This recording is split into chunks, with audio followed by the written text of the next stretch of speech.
September 15th, 1932, 2:30 p.m., Harlem, New York. In a packed ballroom on West 138th Street with police watching from the shadows, Bumpy Johnson stepped onto enemy ground and issued a deadline that could only end one way. 48 hours. Leave Harlem or watch your empire collapse piece by piece. There was no escape route, no negotiation room, no second warning. Every street, every runner, every dollar was already marked. The paradox was brutal. To survive a war that demanded guns, Bumpy Johnson chose something far more dangerous. He chose patience. He chose leverage. And instead of firing the first shot, he pulled the city itself into the line of fire, forcing his enemy to lose everything without giving him a single reason to shoot back. Bumpy Johnson walked through the door like a man attending his own funeral. No entourage, no announcement. Just the sound of leather soles on hardwood flooring that had absorbed a decade of music and violence in equal measure. The ballroom was packed. 50 men, maybe more. Smoke from cheap cigarettes mixing with cologne that cost more than most Harlem families earned in a month. The air was thick, tense, the kind of atmosphere that preceded either negotiation or massacre. He crossed to the center table, did not ask permission, did not wait for invitation. Just pulled out a chair and sat down. Then he reached into his jacket, slowly, deliberately, making sure every hand in the room could see the motion and calculate whether to reach for their own weapons. He pulled out a .45, set it on the table, not pointed at anyone, just present, a statement delivered in steel. The room went quiet except for the soft clink of glasses. Ice settling. Whiskey being poured. The sound of a countdown beginning. Bumpy looked at Dutch Schultz. 48 hours. You and everyone who works for you. Out of Harlem. Completely. Permanently. The silence stretched. Someone coughed. Another man shifted weight. The tension was physical. Tangible. The kind you could taste like copper on your tongue. And if I refuse? Schultz's voice was calm, almost amused. Then Harlem reminds you why it does not belong to people who buy it. It belongs to people who build it. Schultz laughed. The sound was cold, empty of humor. Just a noise that said he found the threat entertaining in the way predators find prey entertaining right before they strike. The laughter made the room colder, made everyone present understand that what happened next would not end with handshakes. To understand why those words could kill people, you had to understand who was sitting at that table. Dutch Schultz was not just a gangster, he was infrastructure, a man who had bought half the police force in cash, who paid judges to rule in his favor and politicians to write laws with loopholes shaped specifically for his operations. He had taken over Harlem's numbers game through a combination of economic pressure and educational violence, the kind that involved breaking fingers with pliers until runners surrendered customer lists, the kind that burned buildings to teach lessons about cooperation. Stephanie St. Clair sat 3 chairs down, the queen of policy, the woman who had built Harlem's numbers operation from nothing and taught Bumpy everything he knew about running an empire that existed in ledgers and loyalty instead of legal documents. She had survived because she understood that power came from information, from knowing who owed what to whom, from keeping files that could destroy careers if they reached the wrong hands. The NYPD was present in spirit if not body. Commissioner Mulrooney's influence hung over the room like smoke. His department oscillated between crackdowns that looked good in newspapers and looking the other way when envelopes were thick enough. Harlem existed in the gray space between law and chaos. A neighborhood the city wanted to control but could not afford to understand. The numbers operation itself ran through arteries that touched every block. Barbershops where customers placed bets while getting haircuts. Newsstands where policy slips were sold alongside newspapers. Laundries and corner stores and basement speakeasies where Duke Ellington's music drifted through walls, and everyone who heard it knew that tonight, somewhere in Harlem, violence was scheduling appointments. The first 24 hours moved like a clock designed by someone who understood that time could be weaponized. 3:45 p.m., a runner for Schultz was found in an alley off Lenox Avenue. His hands were broken, both of them, Every finger snapped at the knuckle with the methodical precision of someone delivering a message about what happened to people who collected money that did not belong to them. 5:20 p.m. A policy bank on 125th Street that had recently switched allegiance to Schultz experienced a sudden structural failure. Gasoline through the window. Fire that bloomed like a flower made of heat and consequence. No one was inside. The building was empty, but the message was clear. Cooperation with Schultz came with costs measured in property damage and insurance claims that would never be paid. 8:30 p.m., two of Schultz's enforcers were stopped at a checkpoint that did not officially exist. Harlem streets had their own rules, their own jurisdiction. The enforcers were escorted to the border of the neighborhood and given advice delivered in tones that suggested refusal would be educational. They left. Did not return. 11:45 p.m. A speakeasy on 132nd Street that served as Schultz's unofficial headquarters in Harlem closed early. The owner cited family emergency. The truth was simpler. He had received a visit from people who explained what happened to establishments that provided sanctuary to operations Harlem wanted removed. The explanation included photographs of other buildings, former buildings, structures that were now vacant lots with for sale signs and memories of better decisions. 2:15 a.m. Shell casings rolled into storm drains, still warm, still carrying the smell of cordite in conclusion. Windows shattered, not from bullets, from the pressure wave of violence happening close enough to rattle glass, but far enough away that witnesses could claim they saw nothing. Ambulance sirens wailed. The sound stretched across the neighborhood like a noose tightening slowly. By dawn, Harlem understood. This was not a fight, this was a declaration.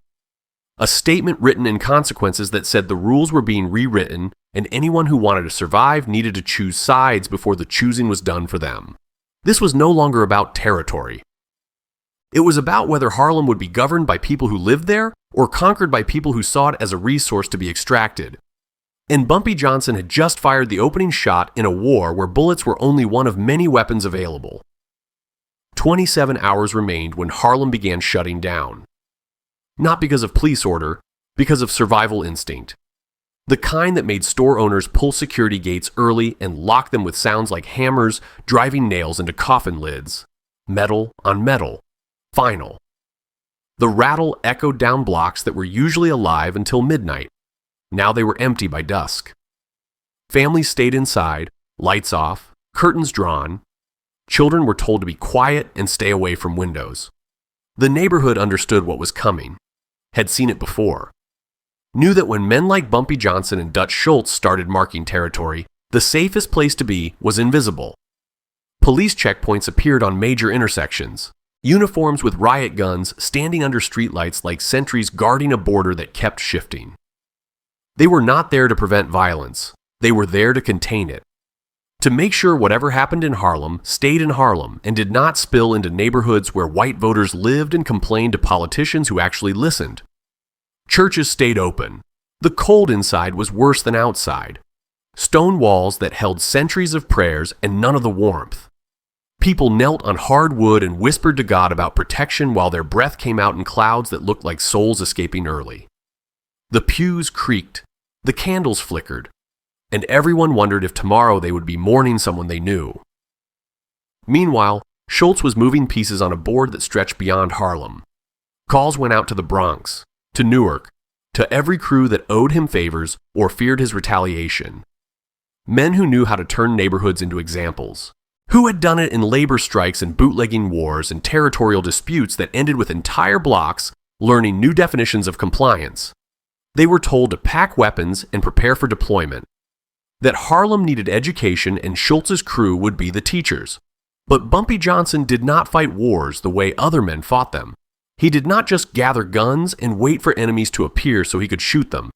He built systems, infrastructure designed to win before the first shot was fired. Step 1 was infiltration. Not the dramatic kind. The invisible kind. He placed people in positions no one thought to guard. The delivery crew that brought linens to speakeasies Schultz's people frequented. The telephone repairman who climbed poles and could see into second-story windows where meetings happened.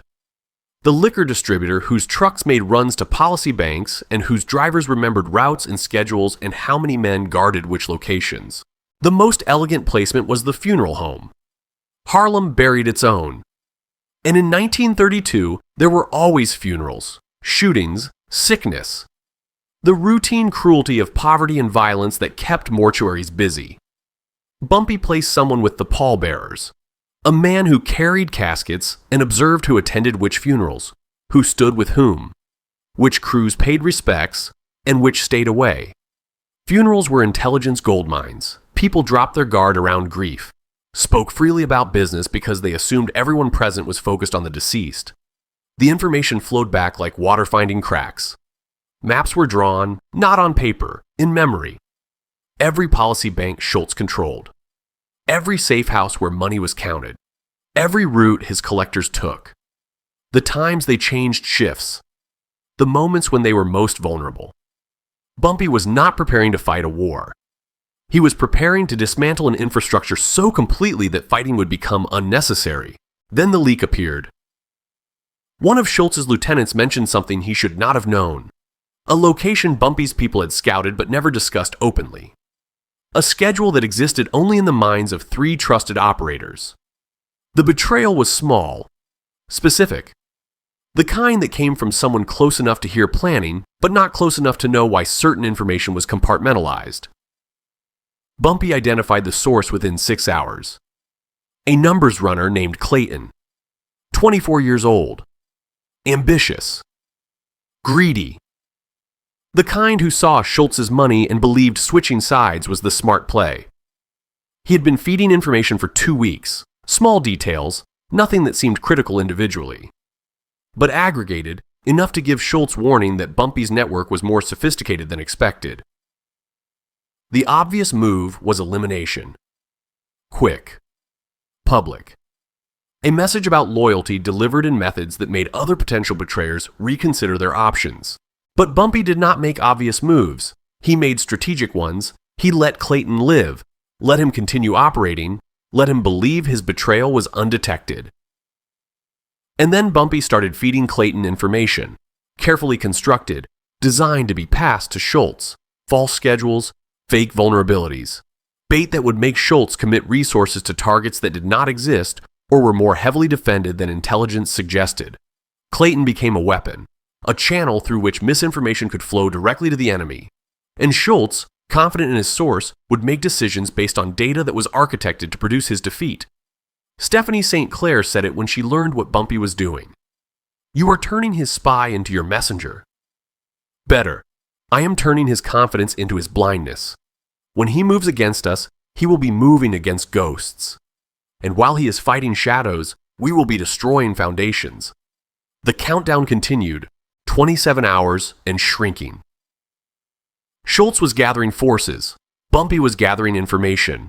One believed the war would be won with overwhelming firepower. The other understood it would be won before the shooting started.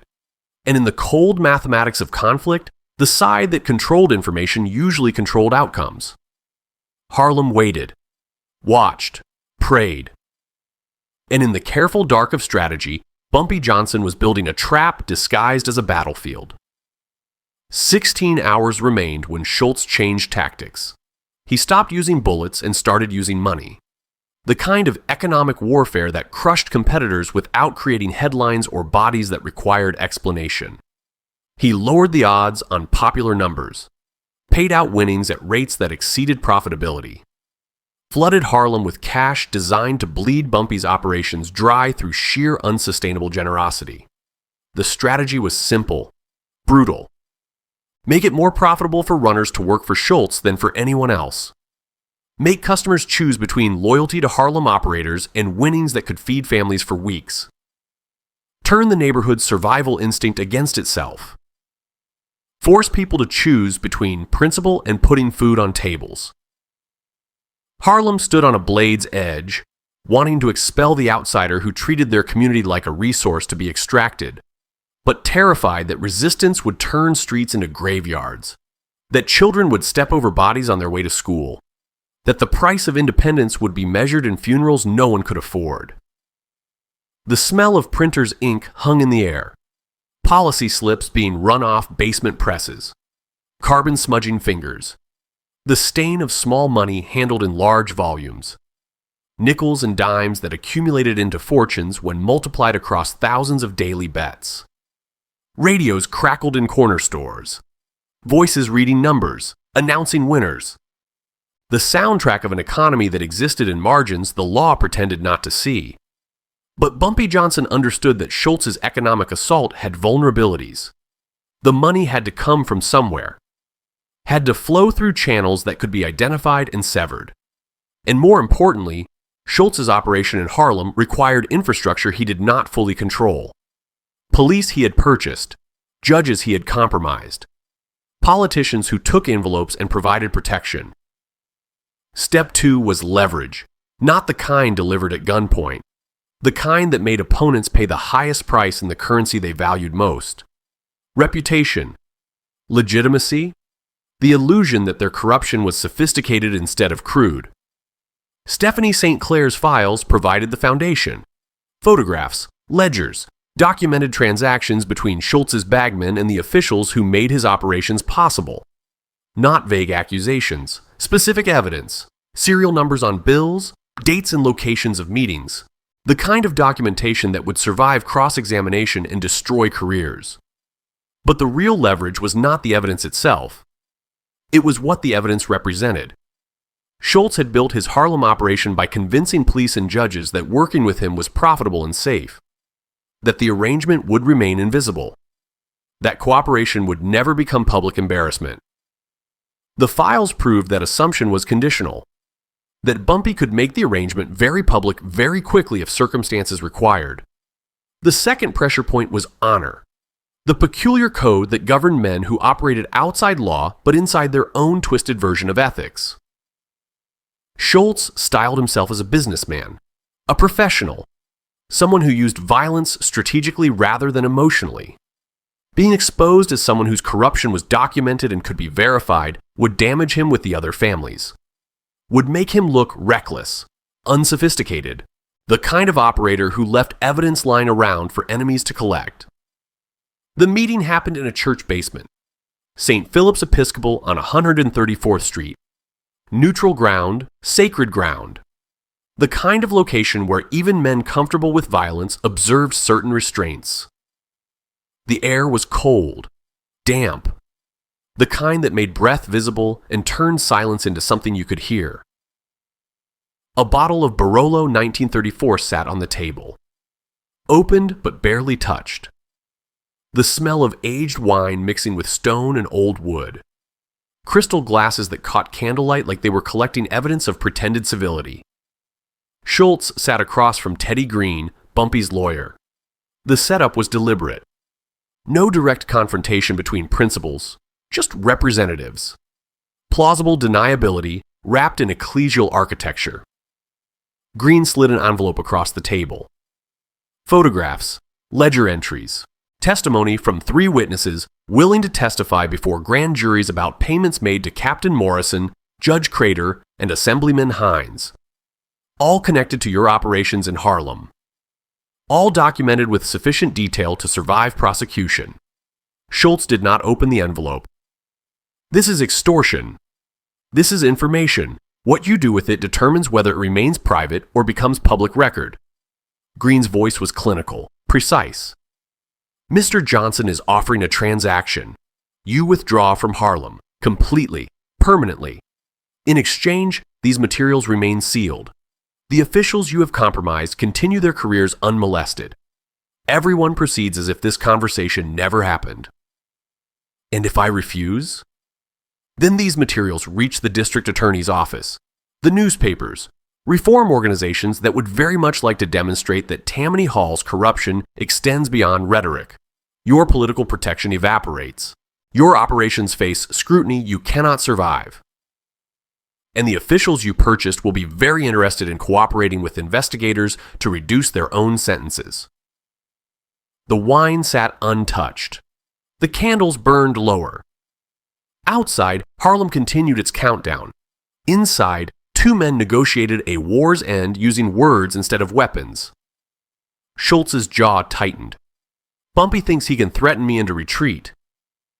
Mr. Johnson thinks you are a businessman who understands cost-benefit analysis. Harlem is generating diminishing returns. The political exposure is increasing. The economic warfare is expensive. And now the infrastructure you rely on is compromised. Continuing costs more than withdrawing. That is not a threat. That is mathematics. The leverage had been deployed. Not with drama, with documentation. The kind that survived challenges and destroyed empires. Schultz could fight. Could burn money and resources trying to hold Harlem through brute force. But he could not fight while simultaneously defending against exposure that would cripple his operations citywide. The choice was brutal. Simple. Surrender Harlem or watch everything collapse. And the clock was ticking toward a deadline that would force the decision whether Schultz was ready or not. 2 hours remained when the vice tightened from every direction simultaneously. NYPD Commissioner Mulrooney issued a statement. Hard language about restoring order in Harlem, about zero tolerance for gang violence and the immediate deployment of additional patrols. Checkpoints multiplied. Uniformed officers with riot guns standing on corners that had never seen that level of occupation. The message was clear. Whatever happened next, the department wanted credit for controlling it or distance from failing to prevent it. Federal attention arrived quietly. Treasury agents, the kind who investigated tax evasion and financial irregularities. They began requesting records from banks that served Harlem, asking questions about cash flows and unexplained deposits. The pressure was not dramatic, just methodical. The slow construction of cases that would take months to build but decades to escape. Harlem suffocated under the weight of inevitability. Children stayed indoors. Schools closed early citing unspecified safety concerns. Churches remained open, but the prayers had changed. No longer asking for prosperity, asking for survival, for the violence to pass over like plague-sparing marked doorways. Men stood in groups, smoking, not talking, just watching clocks and calculating whether they would see morning. The final confrontation happened in a back room of a speakeasy on Lenox Avenue. The kind of place that existed in the space between legal and invisible, where licensing was negotiable and enforcement was a matter of who you paid and how much. A phonograph played Duke Ellington, mood indigo drifting through air thick with smoke and tension. The needle scratched occasionally, a sound like a razor being dragged across skin. Small, sharp, impossible to ignore. Bumpy sat across from Dutch Schultz. No lawyers this time, no intermediaries. Just two men and the question of whether Harlem would burn or bend. Schultz spoke first. His voice was controlled, measured, the tone of someone who had spent 2 hours recalculating and did not like the numbers. You cannot win this by force. I have more men, more guns, more resources. I am not trying to win by force. I am making force irrelevant. Bumpy's hands stayed flat on the table, relaxed, patient. You will lose money. You will lose men.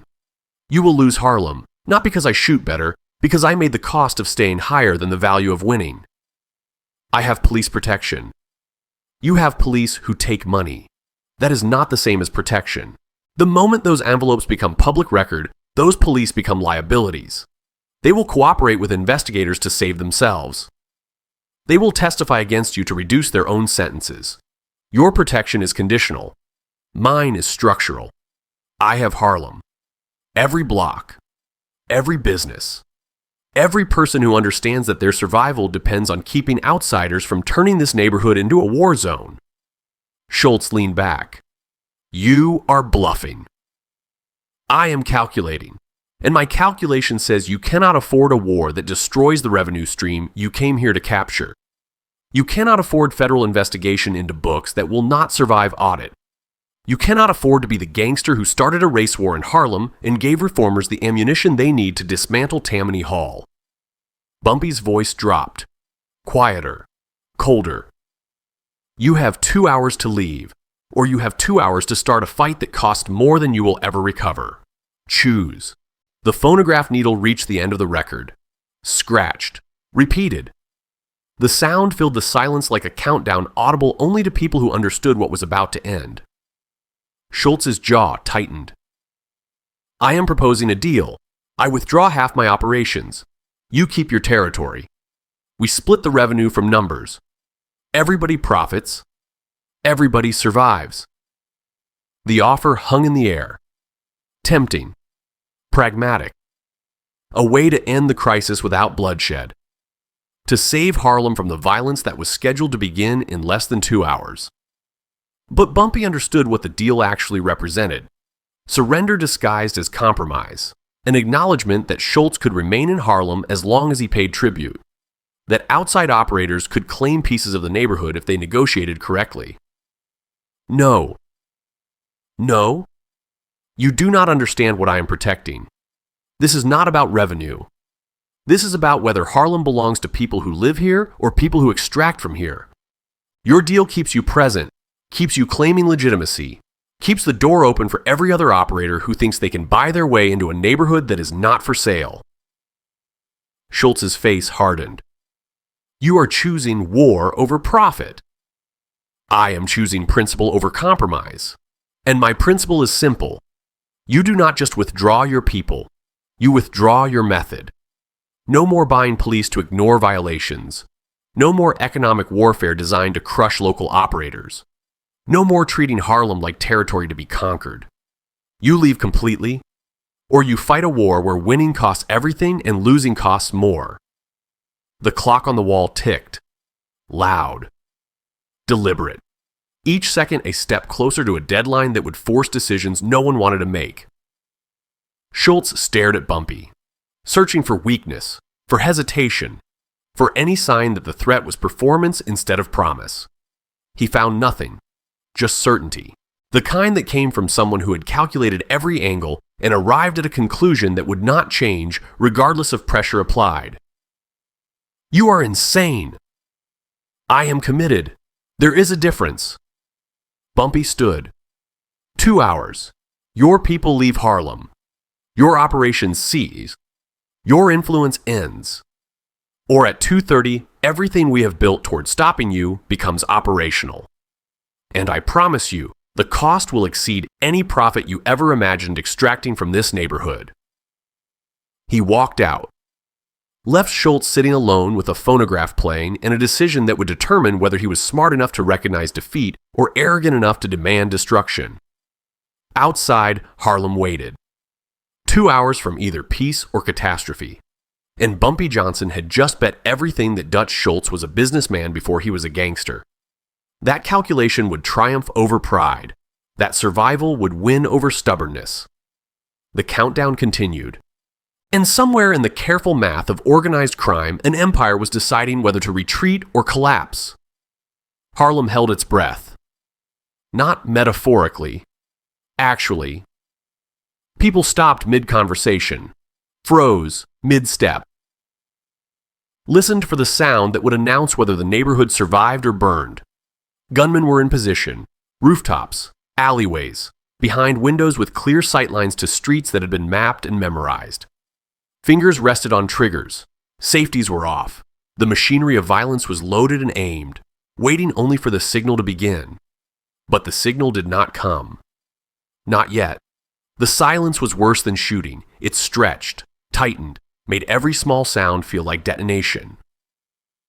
Afternoon sun cut through dust that hung in the air like particulate suspended in amber. The light made everything sharp. Visible. Raw. The smell of gun oil mixed with burnt coffee from a shop that had stayed open despite warnings to close. Somewhere in a church, hands trembled on rosary beads. The clicking was audible. Rhythmic. A countdown delivered in prayer.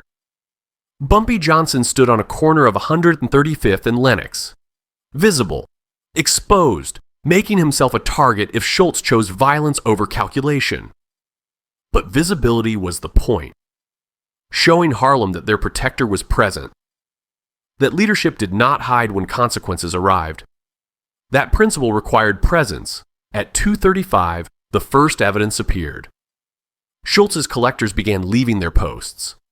Not fleeing, Withdrawing, organized, deliberate. Cars pulling away from policy banks. Men walking toward the subway with the careful neutrality of people who had been given instructions and were following them precisely. The exodus was not dramatic, just consistent. A slow hemorrhage of personnel that announced retreat without admitting defeat. But Bumpy had deployed his final move an hour earlier. The move Schultz would not discover until it was too late to counter. Every collection route Schultz operated in Harlem had been severed, not violently, systematically. Runners who worked for Schultz were approached, offered alternatives, better terms, protection from retaliation, most accepted. The ones who refused found their routes blocked by people who explained politely that collections were no longer possible in those locations. Within 60 minutes, Schultz's financial infrastructure in Harlem went dark. Money that should have been flowing to counting houses stayed in the street. Runners who should have been reporting in disappeared. The careful machinery of a numbers operation that generated thousands daily simply stopped producing. Schultz was not just blind. He was bankrupt, operating in a neighborhood that had closed itself to him so completely that continuing was impossible. The call came at 2:47 p.m. Teddy Green answered, listened, hung up, looked at Bumpy. Schultz agrees to full withdrawal, all personnel, all operations. Effective immediately. Bumpy's expression did not change. And the method? He did not mention method, only withdrawal. Then call him back. Tell him the condition stands, not just people. The method. No more buying police, no more economic warfare, no more treating neighborhoods like territories to be extracted. He leaves clean, or this starts again tomorrow. Green made the call. The conversation was brief. When he hung up, he nodded. Agreed. Harlem exhaled, not with celebration, with relief. The kind that comes after holding tension so long that release feels like collapse. Store owners unlocked doors. Children appeared on stoops. The neighborhood resumed breathing because the alternative had been postponed, maybe permanently, maybe just until someone else tried what Schultz had failed to accomplish. But the peace was not free. At 3:15 p.m., a body was found in an alley off 152nd Street. One of Schultz's enforcers, the one who had refused to leave, who had made loud threats about what would happen to anyone who thought Schultz could be pushed out of Harlem. Someone had taken those threats as promises requiring correction. The correction was thorough, brutal, the kind that ensured the message traveled. Bumpy stood over the scene, looked at the damage, at the cost of principle delivered in methods that would never appear in official reports, at the proof that even negotiated peace required violence to enforce compliance. He did not order this, did not prevent it, just accepted it as the price of maintaining boundaries that others wanted to cross. Clean this up, make it look like he left town and never came back. The decision was cold, necessary, the kind that leaders made when choosing between individual life and collective survival. Harlem needed to believe that Schultz's withdrawal was complete and permanent, that resistance had succeeded without requiring the neighborhood to become a battlefield. One body in an alley was cheaper than dozens in the street. One family mourning was better than hundreds. Stephanie St. Clair found him an hour later. You won. We survived. That is not the same as winning. Schultz is gone. Harlem is ours. That sounds like victory. Victory would be not needing to fight. This was just successful damage control. Bumpy looked at the street, at people returning to routines, at the neighborhood stitching itself back together after 48 hours of holding its breath. Peace is not free. It just costs less than war. And we just paid the bill. The sun set on Harlem, the neighborhood that had stood at the edge of destruction and stepped back, that had faced an enemy with more money and more guns and more political protection and forced him to retreat through leverage instead of firepower. That had proven territories were not held by whoever claimed them loudest, but by whoever understood them deepest. Bumpy Johnson had won, but the victory tasted like the thing it was. Necessary, expensive, temporary. Because there would always be another Schultz, another operator who looked at Harlem and saw profit instead of people, Another fight that required choosing between principle and survival. And Bumpy would be there, making the choice, paying the price, holding the line, until the day he could not anymore. The countdown had ended, but the cost of ending it would echo for years. The question hung over Harlem like smoke that would not clear. Who actually owned the neighborhood? The debate happened in barber shops and speakeasies and on street corners where men gathered to parse what had just occurred. Some said Bumpy won with guns. Others said he won with strategy. The truth was more complicated. He won because he understood that ownership was not about force. It was about knowing which pressure to apply and when to stop applying it. Newspapers arrived on corners by dawn, fresh ink, the smell sharp enough to cut through coffee and cigarette smoke. Vendors shouted headlines about gang truce and police presence and order restored. But the real story was in what was not written. The deals made in church basements. The ledgers that stayed sealed. The body that disappeared from an alley and became a rumor instead of a statistic. Inside the speakeasies, Duke Ellington played from phonographs that never stopped turning. But the music sounded different now, like a soundtrack to something that had shifted, a requiem for the idea that Harlem was territory anyone could claim just by wanting it badly enough. History delivered its verdicts over the years that followed. Dutch Schultz never returned to Harlem. His withdrawal was complete, permanent. The loss damaged him, not financially, psychologically. It proved he could be outmaneuvered by someone with fewer resources and less political protection. The other families noticed, started questioning whether Schultz was as formidable as his reputation suggested. By 1935, those questions had become lethal. He was shot in a Newark tavern, died slowly, delirious, leaving behind an empire that fractured before his body went cold. The official story was an internal dispute. The truth was simpler. He had shown weakness. And in their world, weakness was contagious. Terminal. Bumpy Johnson consolidated power in Harlem. Became the name everyone knew and the force everyone respected. But the consolidation came with costs. Federal investigators never stopped watching.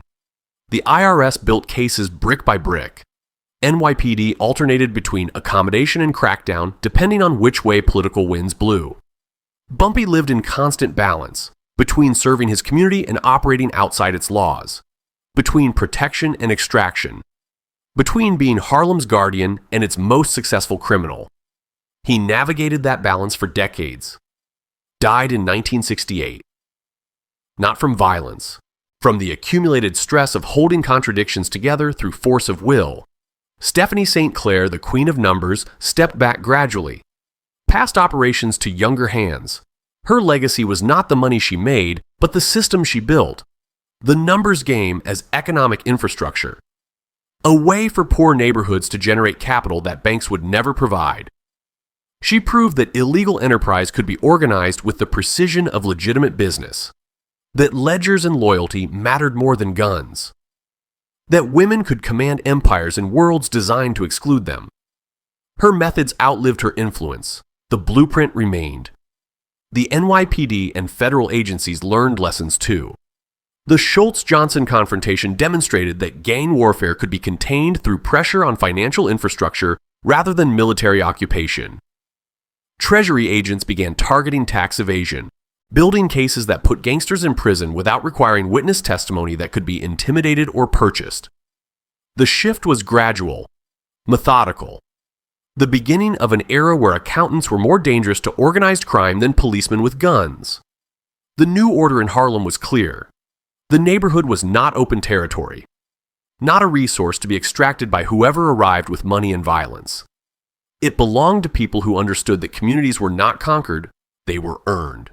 That legitimacy came from service, from being present during crisis, from making choices that protected the whole, even when protecting individuals was impossible. Bumpy had demonstrated something that would echo for generations. That real power was not about how much damage you could inflict. It was about how much calculation you could force on your enemies. About making every option except retreat look like financial suicide. About knowing when to fight and when to make fighting irrelevant. More importantly, He proved that principle could survive pragmatism, that you could operate in moral gray spaces without losing sight of which direction was darker. That leadership required being willing to pay costs you would never recover. That sometimes the only thing protecting a community from predators was someone willing to become dangerous enough to make predation unprofitable. The lesson was brutal, simple. Harlem was not for sale. Not to operators who saw it as revenue stream, not to politicians who saw it as votes to harvest, not to anyone who wanted to take without giving. The neighborhood had drawn a line in leverage and calculation and the willingness to burn everything rather than surrender, and that line held. Real power does not come from violence. It comes from intelligence, from understanding systems well enough to dismantle them without firing shots, from knowing when to stop, from recognizing that survival sometimes requires choosing peace even when war would feel more satisfying. Bumpy Johnson won because he understood all of that, because he could be brutal when necessary and restrained when possible, because he knew the difference. Harlem remembered, still does, the story of 48 hours when a neighborhood stood at the edge of destruction and chose calculation over chaos.